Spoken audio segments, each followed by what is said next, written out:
Thank you very much. Thank you. Well, thank you, President Powers, Provost Fenves, deans, members of the faculty, family and friends, and most importantly, the class of 2014. It is indeed an honor for me to be here tonight. It's been almost 37 years to the day that I graduated from UT. I remember a lot of things about that day. I remember I had a throbbing headache from a party the night before.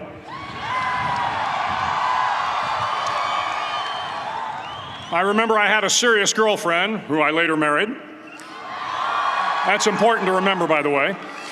And I remember I was getting commissioned in the Navy that day. But of all the things I remember, I don't have a clue who the commencement speaker was, and I certainly don't remember anything they said.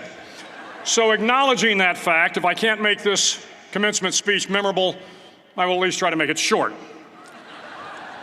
So the university's slogan is, "What starts here changes the world." Well, I've got to admit, I kind of like it. What starts here changes the world. Tonight, there are almost 8,000 students, or there are more than 8,000 students graduated from UT. So that great paragon of analytical rigor, Ask.com, says that the average American will meet 10,000 people in their lifetime. 10,000 people, that's a lot of folks. But if every one of you changed the lives of just 10 people, and each one of those people changed the lives of another 10 people, and another 10, then in 5 generations, 125 years, the class of 2014 will have changed the lives of 800 million people. 800 million people. Think about it. Over twice the population of the United States. Go one more generation, and you can change the entire population of the world, 8 billion people. If you think it's hard to change the lives of 10 people, change their lives forever, you're wrong. I saw it happen every day in Iraq and Afghanistan.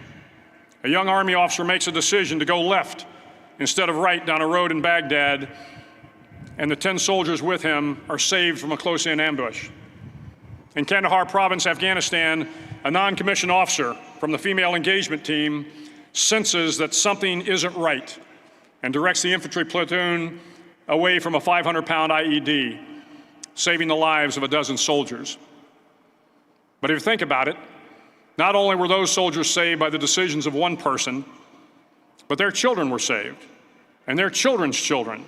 Generations were saved by one decision, one person. But changing the world can happen anywhere, and anyone can do it.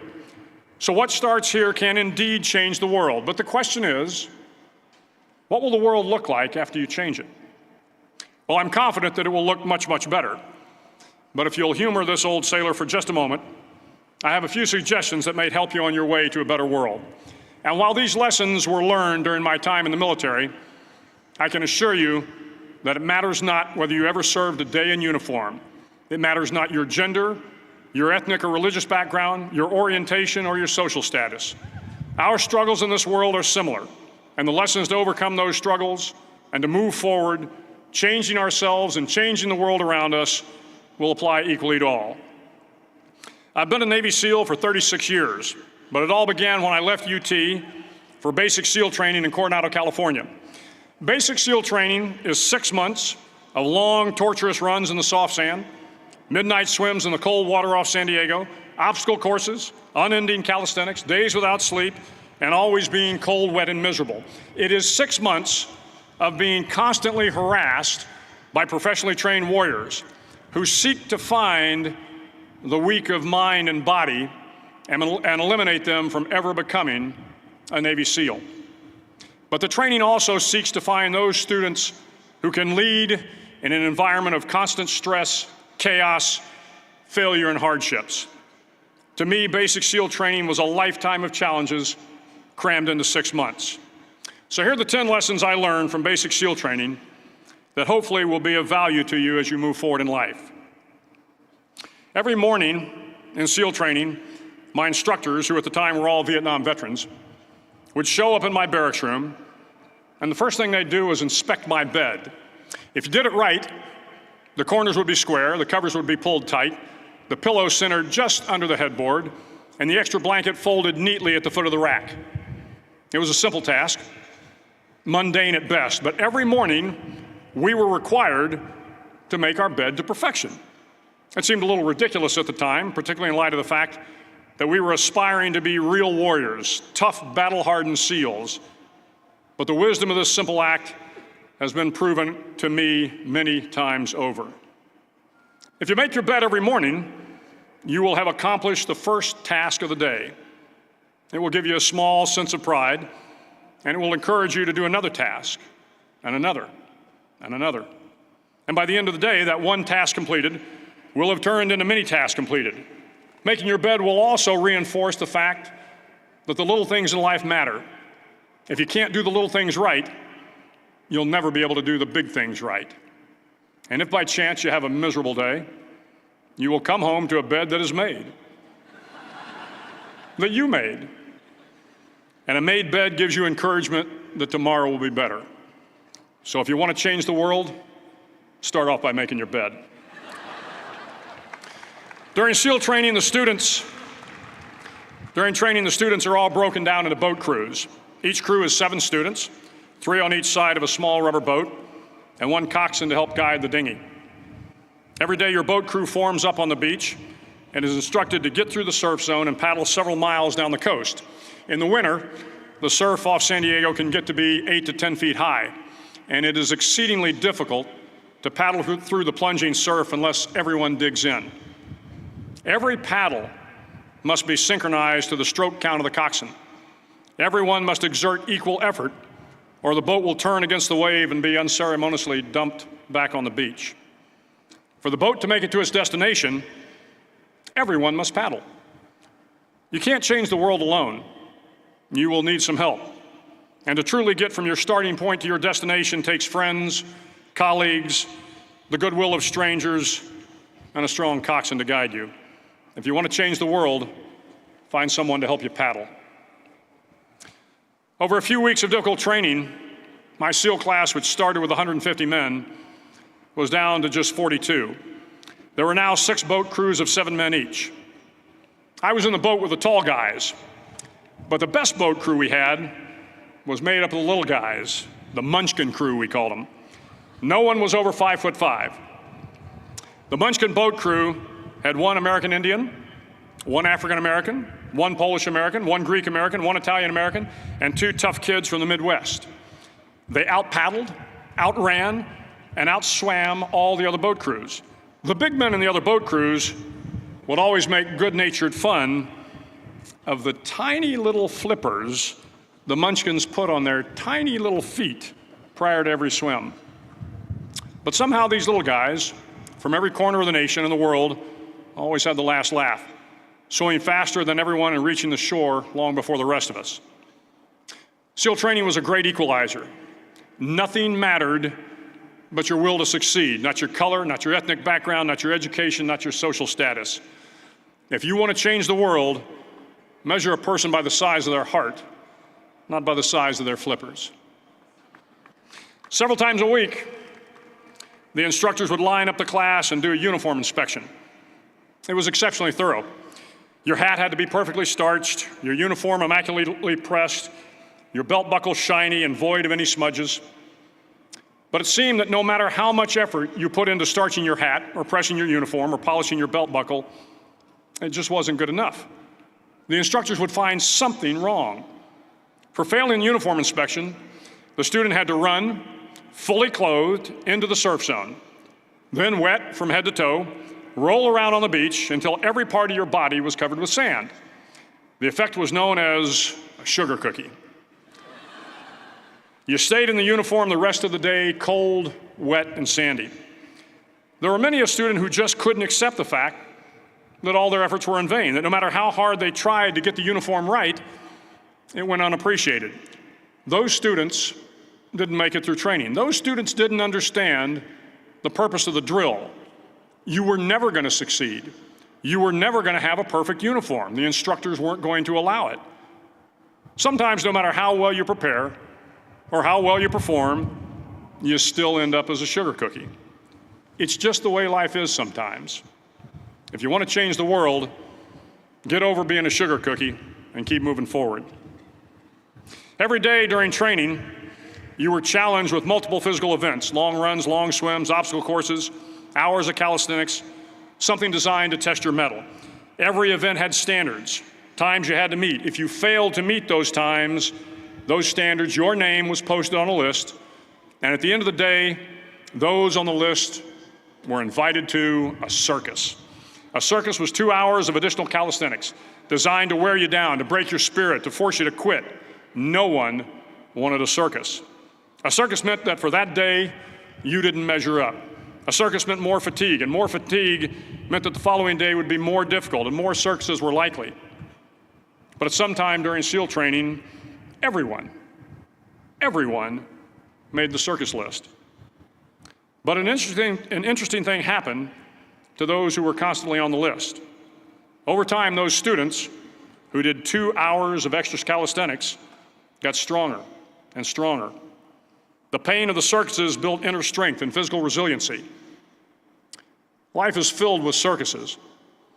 You will fail. You will likely fail often. It will be painful. It will be discouraging. At times, it will test you to your very core. But if you want to change the world, don't be afraid of the circuses. At least twice a week, the trainees were required to run the obstacle course. The obstacle course contained 25 obstacles, including a 10-foot wall, a 30-foot cargo net, a barbed wire crawl, to name a few. But the most challenging obstacle was the slide for life. It had a 3-level, 30-foot tower at one end and a 1-level tower at the other. In between was a 200-foot-long rope. You had to climb the 3-tiered tower, and once at the top, you grabbed the rope, swung underneath the rope, and pulled yourself hand over hand until you got to the other end. The record for the obstacle course had stood for years when my class began in 1977. The record seemed unbeatable until one day a student decided to go down the slide for life head first. Instead of swinging his body underneath the rope and inching his way down, he bravely mounted the top of the rope and thrust himself forward. It was a dangerous move, seemingly foolish and fraught with risk. Failure could mean injury and being dropped from the course. Without hesitation, the student slid down the rope perilously fast. Instead of several minutes, it only took him half that time. And by the end of the course, he had broken the record. If you want to change the world, sometimes you have to slide down the obstacles head first. During the land warfare phase of training, the students are flown out to San Clemente Island, which lies off the coast of San Diego. The waters off San Clemente are a breeding ground for the great white sharks. To pass SEAL training, there are a series of long swims that must be completed. One is the night swim. Before the swim, the instructors joyfully brief the students on all the species of sharks that inhabit the waters off San Clemente. They assure you, however, that no student has ever been eaten by a shark, at least not that they can remember. But you are also taught that if a shark begins to circle your position, stand your ground. Do not swim away. Do not act afraid. And if the shark, hungry for a midnight snack, darts towards you, then summons up all your strength and punch him in the snout, and he will turn and swim away. There are a lot of sharks in the world. If you hope to complete the swim, you will have to deal with them. So if you want to change the world, don't back down from the sharks. As Navy SEALs, one of our jobs is to conduct underwater attacks against enemy shipping. We practice this technique extensively during training. The ship attack mission is where a pair of SEAL divers is dropped off outside an enemy harbor and then swims well over 2 miles underwater, using nothing but a depth gauge and a compass to get to the target. During the entire swim, even well below the surface, there is some light that comes through. It is comforting to know that there is open water above you. But as you approach the ship, which is tied to a pier, the light begins to fade. The steel structure of the ship blocks the moonlight. It blocks the surrounding street lamps. It blocks all ambient light. To be successful in your mission, you have to swim under the ship and find the keel, the center line, and the deepest part of the ship. This is your objective. But the keel is also the darkest part of the ship, where you cannot see your hand in front of your face, where the noise from the ship's machinery is deafening, and where it gets to be easily disoriented, and you can fail. Every SEAL knows that under the keel, at that darkest moment of the mission, is a time when you need to be calm, when you must be calm, when you must be composed, when all your tactical skills, your physical power, and your inner strength must be brought to bear. If you want to change the world, you must be your very best in the darkest moments. The 9th week of training is referred to as Hell Week.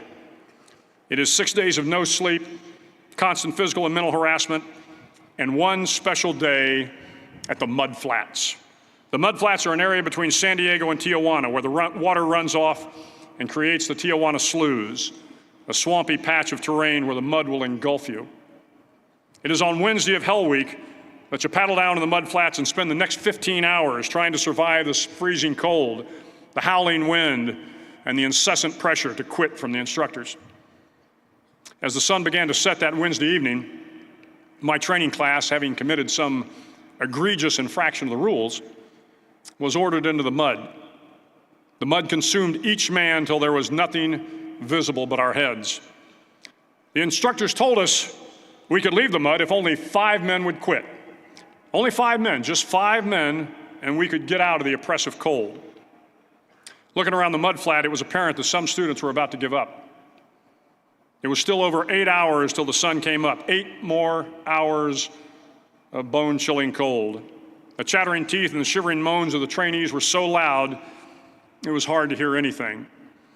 And then one voice began to echo through the night. One voice raised in song. The song was terribly out of tune, but sung with great enthusiasm. One voice became 2, and 2 became 3, and before long, everyone in the class was singing. The instructors threatened us with more time in the mud if we kept up the singing, but the singing persisted. And somehow the mud seemed a little warmer, and the wind a little tamer, and the dawn not so far away. If I have learned anything in my time traveling the world, it is the power of hope. The power of one person, a Washington, a Lincoln, King, Mandela, and even a young girl from Pakistan, Malala. One person can change the world by giving people hope. So if you want to change the world, start singing when you're up to your neck in mud. Finally, in SEAL training, there's a bell. A brass bell that hangs in the center of the compound for all the students to see. All you have to do to quit is ring the bell. Ring the bell, and you no longer have to wake up at 5 o'clock. Ring the bell, and you no longer have to be in the freezing cold swims. Ring the bell, and you no longer have to do the runs, the obstacle course, the PT, and you no longer have to endure the hardships of training. All you have to do is ring the bell to get out. If you want to change the world, don't ever, ever ring the bell. To the class of 2014, you are moments away from graduating, moments away from beginning your journey through life, moments away from starting to change the world for the better. It will not be easy, but you are the class of 2014, the class that can affect the lives of 800 million people in the next century. Start each day with a task completed. Find someone to help you through life. Respect everyone. Know that life is not fair and that you will fail often. But if you take some risks, step up when the times are the toughest, face down the bullies, lift up the downtrodden, and never, ever give up. If you do these things, the next generation and the generations that follow will live in a world far better than the one we have today. And what started here will indeed have changed the world for the better. Thank you very much.